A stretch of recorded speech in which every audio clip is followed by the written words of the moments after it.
got a lot of fond memories here. You know, my first junior game here with Corey Cricket Club, and then first senior game as well was out behind me. So really fond memories. Also, my dad used to play a lot of football here in the winter, so I was always down here being a menace. So, you know, coming fresh out of high school, getting introduced to men's cricket was an experience, but, you know, getting to play out there on the number one was pretty cool. Looking up here, had a pretty good season. Yeah, obviously pretty chuffed with that. When I first started playing here for Corey, you know, I looked at the next step, and that was playing for the Firebirds. And what I'd do every single day was, you know, whenever I got out of the shower, on the condensation of the door would write Mountain Firebirds, and I did that until I achieved it, which was a pretty cool feeling. And then obviously did that throughout the next steps, you know, with New Zealand A, and then moving on to the obviously the big one, playing for New Zealand.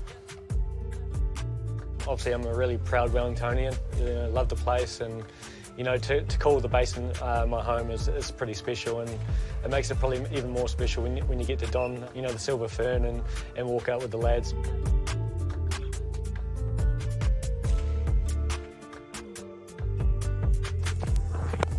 Driven straight down the ground. What a shot that is from Blundell. Just leant on it. Doesn't get any better than that. Tom's always been a fine player, I think, and he was probably just biding his time a little bit for BJ Watling to retire and finish before he got his opportunity. I think for a while he tried to be BJ, and some of our conversations with Tom is we don't need BJ, we want the best version of yourself, and that it means playing perhaps your way a little bit more. And I think over the last 6 months in particular, even a little bit longer, he's come out of his shell a little bit more, especially with his batting. He's certainly been instrumental in the last year and a half or so of stamping his mark on this team with his glove work and with his batting as well, and certainly found his own niche, I think, in the team.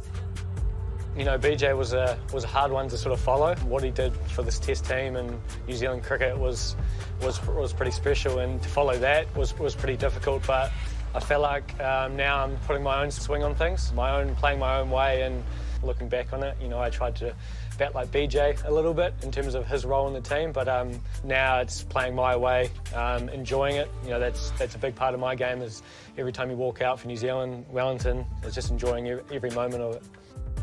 What I can remember of what Tommy Blundell did closely was watch how BJ went about his business. He got the chance to sort of look closely as to how hard BJ works and what sort of standards that he sets as the keeper batter of the Black Caps over a number of years. So just to watch how Tommy sort of idolised him in a weird way, and you know, tried to replicate what he did throughout his career. And yeah, credit to Tommy for watching BJ closely, and also credit to BJ for leading by example for younger guys coming into the group. Oh, that is as good as you get, as straight as you get. I feel like I'm comfortable at the international level now. Certainly at times where I sort of doubted myself along the way. You know, I think I look back to a vital innings last summer down in Christchurch, actually, against South Africa, where I think I scored 90-odd. And for me, that was a vital innings, knowing that you can compete at this level and do well against the world's best teams. So it's been a great sort of year and a bit. But yeah, hopefully there's more to come. Scampers through, and 100 it is for Tom Blundell. This is a third Test match 100 in a terrific partnership with Daryl Mitchell. Inwardly, Tom is hugely determined. He's got a nice way of working with the tail as well, and trusting, or getting them to trust the way they play, while still adding some direction to it as well. And you consider the partnerships he's had with Daryl in particular, but then beyond that, he's got a number of scores for us that have been really instrumental in us getting through to Test wins in the end. No third man racing away, and brings Tom Blundell another half-century in what is an excellent series for him. I think it's embracing those moments. You know, when the times are tough, it's stepping up. And I think if you look like what BJ did in the past, you know, he was that guy we could call on. And for me, it's just embracing those challenges, whatever the situation is in the game. And just like I said before, it's just enjoying the tough times. And that's what I felt like I've done pretty well last year and a bit. He's been a rock for New Zealand alongside his partner in crime in Daryl Mitchell, who just rides the balls. He's fantastic between the wickets. He's got good judgment. Anytime you're scoring big runs for the team and you put together partnerships at the end of the game, then it actually takes the life out of the opposition somewhat as well. And he's become, I guess, a great foil for us in doing that, and doing that with our tail enders. Yeah, for me, it's loving the hard stuff, no matter what the situation is. You know, for me, those situations are, you know, pretty important to, you know, step up at the time. You know, I love that sort of stuff, and it just comes back to trusting your game. You know, you put in the work at training, and it's all about going out in the middle and just trusting your skills and your processes. You know, I love batting. Batting's my probably #1 focus, and then sometimes keeping, you know, sort of puts on the back burner a little bit, but I enjoy both things equally. You know, keeping is like you're always in the game, always have an opportunity to change the game, which I love doing, and you know, it's just great to be involved. Even with his keeping as well, you consider what he did in that England test to stand up to the stumps, and I think take one of England's real strengths of coming down the wicket and putting the bowlers under pressure. He took that away from them, and I thought that was pretty courageous the way he did that. Steely-eyed focus from Blundell, not easy. He's watched that all the way. It's great keeping work. He's certainly been instrumental in the last year and a half or so of stamping his mark on this team with his glove work and with his batting as well, and certainly found his own niche, I think, in the team. Really fortunate to have a good group behind me. You know, I've got 2 young boys at the moment and a great partner, and you know, we talk about being comfortable in the cricket sense, but being comfortable off the field, and you know, having two kids, young boys, and a great partner, I think, you know, life's pretty good at the moment, and I've got great support, you know, away from cricket. I've sort of noticed how much more relaxed and content, and you know, how all-rounded happy he is being a dad and being a family man for that matter.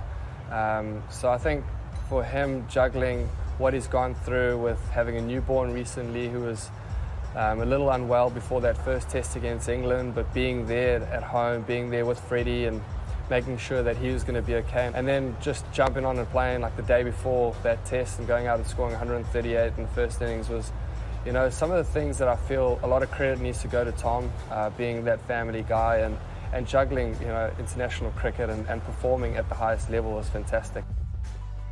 There's the test. He's got it. You got to run. You got to run 2. Should get 2. Yes, easy 2. Tom Blundell. He is such a good contributor for this New Zealand side, and he is delivering game after game. I think it puts cricket in perspective. You know, when you got a young family, you know, cricket's probably not the most important thing in your life at times. But you know, after what sort of went through with Freddie, you know, it definitely put cricket second, and it gave me, you know, coming into that Mountain Test, you know, walking out into the field, just enjoying moments like that, and doing it for your family and your country, I guess. Tommy and I have played a lot of rounds of golf together, which has been pretty fun over the years. Our routine used to be, back in the day, we'd wake up in the morning early, head to Boyd Wilson Park, do some running sessions that we needed to do, and from there we'd hit the gym.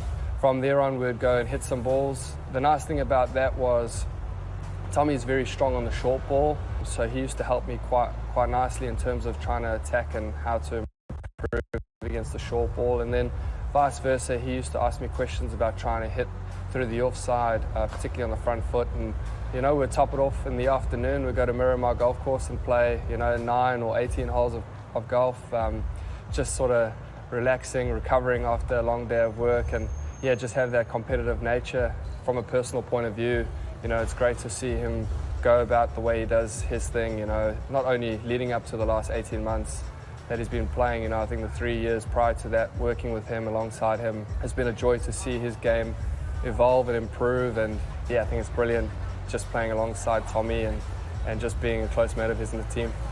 The beauty about cricket, I think you never can quite master it. Only probably a select few can do that. But for me, it's just trying to get better. I absolutely love playing Test cricket for New Zealand. For me, it's just enjoying my time in the black jersey and with the silver fern. Well, these times are not going to last forever, so it's just all about going out and enjoying every moment I can.